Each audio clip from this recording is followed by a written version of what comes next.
അസ്സലാമു അലൈക്കും വറഹ്മത്തുള്ളാഹി വബറകാതുഹു.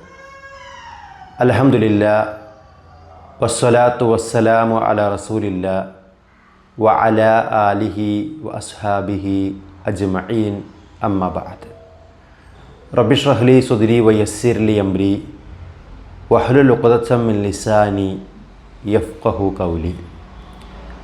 ശബ്ദം ശ്രവിക്കുന്ന ഏറെ പ്രിയങ്കരായ സഹോദരി സഹോദരന്മാരെ, നാം ഏവരെയും സൃഷ്ടിച്ചു പരിപാലിക്കുന്ന അല്ലാഹു സുബ്ഹാനഹു വ തആലയെ സൂക്ഷിച്ചു ജീവിക്കണമെന്ന് സ്വന്തം കാര്യം മറക്കാതെ നിങ്ങളേവരെയും ഉണർത്തുകയാണ്. അല്ലാഹു സുബ്ഹാനഹു വ തആല വിശുദ്ധ ഖുർആനിലൂടെ നമ്മെ അറിയിക്കുന്നത് ഫമൻ യഅമൽ മിസ്ഖാല ദർറത്തിൻ ഖൈറൻ യറഹ്, ആരെങ്കിലും അണുത്തൂക്കം നന്മ ചെയ്താൽ അത് പരലോകത്ത് കാണും എന്നുള്ള വിഷയമാണ്.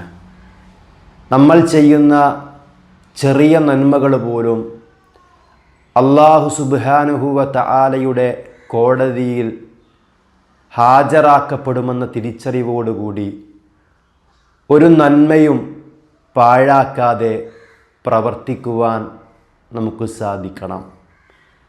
വളരെ നിസ്സാരമായി നമ്മൾ കാണുന്ന പലതും അല്ലാഹുവിങ്കൽ വമ്പിച്ച പ്രതിഫലം ലഭിക്കാൻ കാരണമായി തീരുന്നതാണ്. നബി സല്ലല്ലാഹു അലൈഹി വസല്ലമ പറഞ്ഞു, ലാ തഹ്ഖിറന്ന മിനൽ മഅറൂഫി ഷൈഅ, ഒരു നന്മയെയും നീ നിസ്സാരമായി കാണരുത്.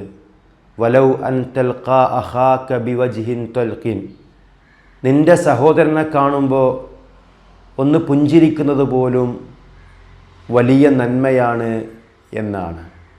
ഇത്തഖുന്നാറ വലൗ ബിശിഖ്ഖി തംറ, ഒരു കാരക്കച്ചീള് ദാനം ചെയ്തുകൊണ്ടെങ്കിലും നിങ്ങൾ നരകത്തിൽ നിന്ന് കാത്തുരക്ഷിക്കുക.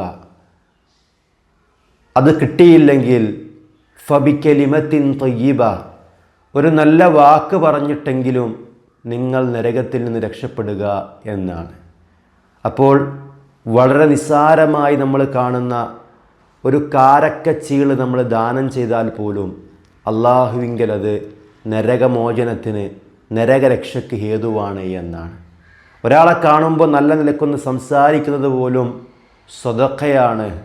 അംറും ബിൽ മഅറൂഫി സ്വതക്ക വനഹിയുൻ അനിൽ മുൻകരി സ്വതക്ക, നന്മ കൽപ്പിക്കൽ സ്വതക്കയാണ്, തിന്മ വിലക്കൽ സ്വതക്കയാണ്. സുബ്ഹാനല്ലാ, അൽഹംദുലില്ലാ, ലാ ഇലാഹ ഇല്ലല്ലാ, അല്ലാഹു അക്ബർ തുടങ്ങിയ ദിക്റുകളൊക്കെ സ്വതക്കയാണ് എന്നാണ്.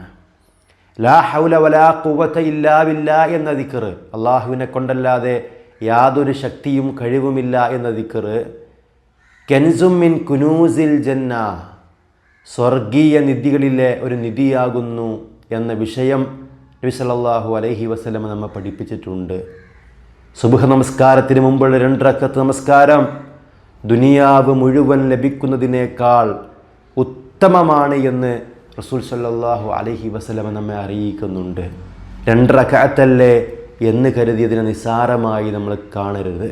ആ നന്മ നമ്മൾ ഒരിക്കലും പാഴാക്കരുത്. ഒരിക്കൽ നബി സല്ലല്ലാഹു അലൈഹി വസല്ലമ ഒരു ഖബറിൻ്റെ അരികിലൂടെ നടന്നു പോയപ്പോൾ പറഞ്ഞത്, ഈ ഖബറിൽ കിടക്കുന്ന വ്യക്തി 2 റക്അത്ത് നിസ്കരിക്കാത്തതിൻ്റെ പേരിൽ, 2 റക്അത്ത് സുന്നത്ത് നമസ്കാരം നിർവഹിക്കാത്തതിൻ്റെ പേരിൽ അയാൾ ഖേദിച്ചു കൊണ്ടിരിക്കുകയാണ് എന്നാണ്. അതുകൊണ്ട് ഒരു നന്മയെയും പ്രിയമുള്ളവരെ നമ്മൾ ചെറുതായിട്ട് കാണരുത്. അള്ളാഹുവിൻ്റെ കിതാബായ പരിശുദ്ധ ഖുർആനിൽ നിന്ന് ഒരു അക്ഷരം ഒരാൾ പാരായണം ചെയ്താൽ മിനിമം അയാൾക്ക് 10 പ്രതിഫലം കിട്ടും.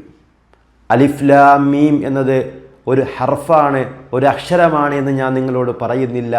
മറിച്ച് അലിഫ് ഒരു ഹർഫാണ്, ലാമ് വേറെ ഹർഫാണ്, മീമ് മറ്റൊരു ഹർഫാണ് എന്ന് നബി സല്ലല്ലാഹു അലൈഹി വസല്ലം പഠിപ്പിക്കുന്നുണ്ട്.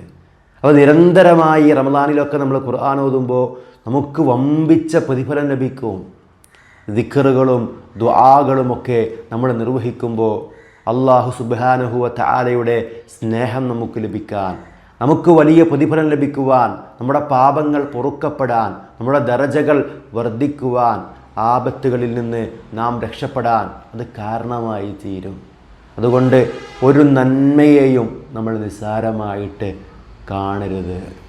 നമ്മൾ വുളൂ ചെയ്ത് പള്ളിയിലേക്ക് നടക്കുമ്പോൾ നമ്മുടെ ദർജ വർദ്ധിക്കുകയും നമ്മുടെ പാപം പൊറുക്കപ്പെടുകയും ചെയ്യുമെന്ന് നബി സല്ലല്ലാഹു അലൈഹി വസല്ലം പഠിപ്പിക്കുന്നുണ്ട്. അങ്ങനെ എല്ലാ നന്മകളും, അത് ഖുർആൻ പാരായണമാകട്ടെ, ദിക്റുകളാകട്ടെ, ദുആകളാകട്ടെ, സ്വതക്കയാകട്ടെ, നമുക്ക് എങ്ങനെ ചെയ്യാൻ കഴിയുമോ അങ്ങനെ പരമാവധി കൃത്യമായ നീയത്തോടുകൂടി അള്ളാഹുവിൻ്റെ പ്രതിഫലം മാത്രം ആഗ്രഹിച്ച് മഹാനായ റസൂലുള്ളാഹി സ്വല്ലല്ലാഹു അലൈഹി വസല്ലമയുടെ ചര്യ അനുധാപനം ചെയ്ത് നിർവഹിക്കുവാൻ നമ്മൾ തയ്യാറാവുക.